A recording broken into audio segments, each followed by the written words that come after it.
Everyone, myself Akash Jain from Albatross Education Center. Today we are going to discuss class 12 chapter number 4 determinant. Last class में मैंने आपको बताया था कि determinant क्या होता है, डिटर्मिनेंट कैसे सॉल्व करते हैं, डिटर्मिनेंट कितने टाइप्स का होता है, 1/1 ऑर्डर का, 2/2 ऑर्डर का, 3/3 ऑर्डर का, 4/4 ऑर्डर का। इन सारे टाइप्स के डिटर्मिनेंट को सॉल्व करना मैंने आप लोगों को सिखाया था। आज मैं उसी टॉपिक को आगे बढ़ाते हुए डिटर्मिनेंट की कुछ प्रॉपर्टीज आपके सामने शेयर करना चाह रहा हूँ। सबसे पहली प्रॉपर्टी जो होती है डिटर्मिनेंट की, उसमें मैं बात करता हूँ। सपोज कोई भी एक आपका डिटर्मिनेंट है, A1, A2, A3, B1, B2, B3, C1, C2, C3, ये आपका एक डिटर्मिनेंट है। अगर किसी भी डिटर्मिनेंट की रोज और कॉलम को अगर मैं इंटरचेंज कर देता हूं तो उसके वैल्यू पर कोई भी फर्क नहीं पड़ता है। If the rows and column of a determinant are interchange then the value of the determinant remain same. कहने का मतलब, अगर मैं किसी भी डिटर्मिनेंट के रोज और कॉलम को आपस में इंटरचेंज कर दूंगा तो उसके डिटर्मिनेंट में कोई भी फर्क नहीं पड़ेगा। क्लियर? ये तो है आपकी पहली प्रॉपर्टी। इसी को अगर मैं सॉल्व करूं, अगर आपने यहाँ पे आपके ये रोज हैं, इनको मैं कॉलम बना देता हूँ, A1, A2, A3, B1, B2, B3, C1, C2, C3, इस तरीके से मैंने इसकी रोज और कॉलम को इंटरचेंज कर दिया। तो जब मैं इस डिटर्मिनेंट को सॉल्व करूंगा और इस डिटर्मिनेंट को सॉल्व करूंगा तो दोनों डिटर्मिनेंट की जो वैल्यूज हैं वो आपकी सेम आएंगी। तो वही चीज मैं आपको समझाने की कोशिश कर रहा हूँ। If the rows and column of a determinant are interchange then the value of the determinant remains same. Second property इसी सीरीज में ये है, इफ टू रोज और column of a determinant are interchange then the sign of the determinant change.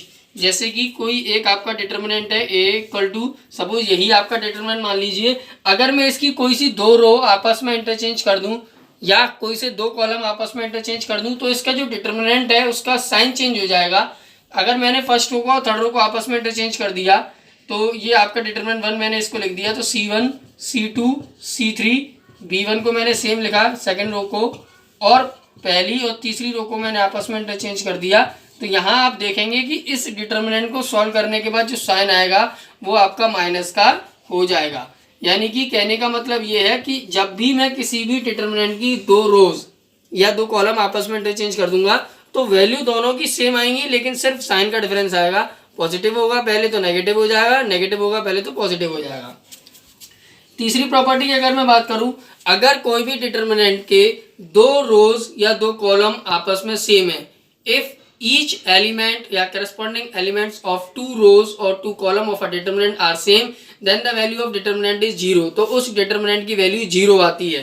कहने का मतलब, अगर आपका सपोज डिटर्मिनेंट इस तरीके से है, A1, A2, A3, B1, B2, B3, A1, A2, A3, तो यहाँ पे आप देख रहे हैं पहली और तीसरी row, first and third row are same, पहले और तीसरी रो के करस्पॉन्डिंग एलिमेंट आपके सेम है। तो इसका मतलब इस डिटर्मिनेंट को जब मैं सॉल्व करूंगा तो इस डिटर्मिनेंट की वैल्यू आपकी 0 आएगी। क्लियर? चौथी प्रॉपर्टी की अगर हम बात करें तो फोर्थ प्रॉपर्टी ये कहती है, if the each element of a row or column, अगर each element of a row or column में अगर मैं किसी कांस्टेंट का मल्टीप्लाई करता हूं तो उसके डिटर्मिनेंट में भी कांस्टेंट का मल्टीप्लाई हो जाएगा। फॉर एग्जांपल आपका डिटर्मिनेंट है ये A1, A2, A3, B1, B2, B3, C1, C2, C3। मैंने क्या किया, फर्स्ट रो में 2 का मल्टीप्लाई कर दिया या किसी कांस्टेंट K का मल्टीप्लाई कर दिया, तो जो डिटर्मिनेंट की वैल्यू आएगी उसमें भी K का मल्टीप्लाई हो जाएगा, उसमें भी K का मल्टीप्लाई हो जाएगा। तो कहने का मतलब वही है कि अगर मैं किसी भी पर्टिकुलर रो या पर्टिकुलर कॉलम में किसी कांस्टेंट का मल्टीप्लाई कर दूंगा तो उस डिटर्मिनेंट को सॉल्व करने के बाद जो वैल्यू आएगी उसमें भी जिस कांस्टेंट का मैं मल्टीप्लाई करूंगा उस कांस्टेंट का मल्टीप्लाई होकर के आएगा।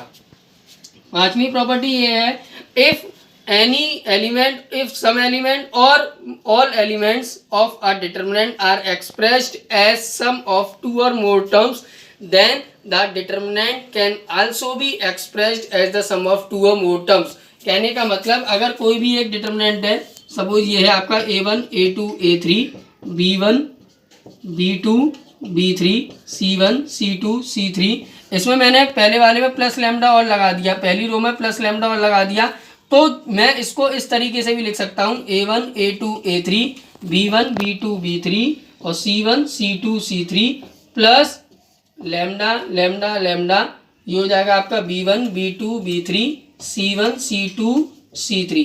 तो मैं फिर से रिपीट कर दूं ये property, if the sum element और each element of a determinant is expressed as the sum or difference of two or more terms, then the determinant can also be written as the sum of two or more determinant। अगर हम terms में सम लगा करके किसी भी determinant को लिखते हैं तो हम उस डिटर्मिनेंट को भी ब्रेक करके लिख सकते हैं।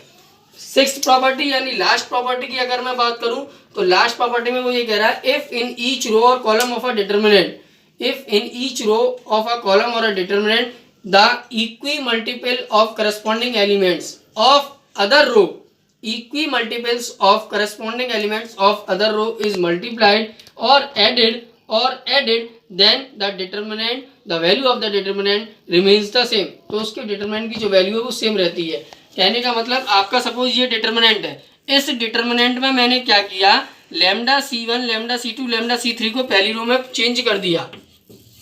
कैसे लिख दिया मैंने इसको, A1 प्लस लैम्डा C1, ये हो जाएगा आपका second element, A2 plus lambda C2, ये हो जाएगा A3 प्लस लैम्डा C3, और बाकी की दो आपकी सेम है, उसमें मैंने कोई भी चेंज नहीं किया है।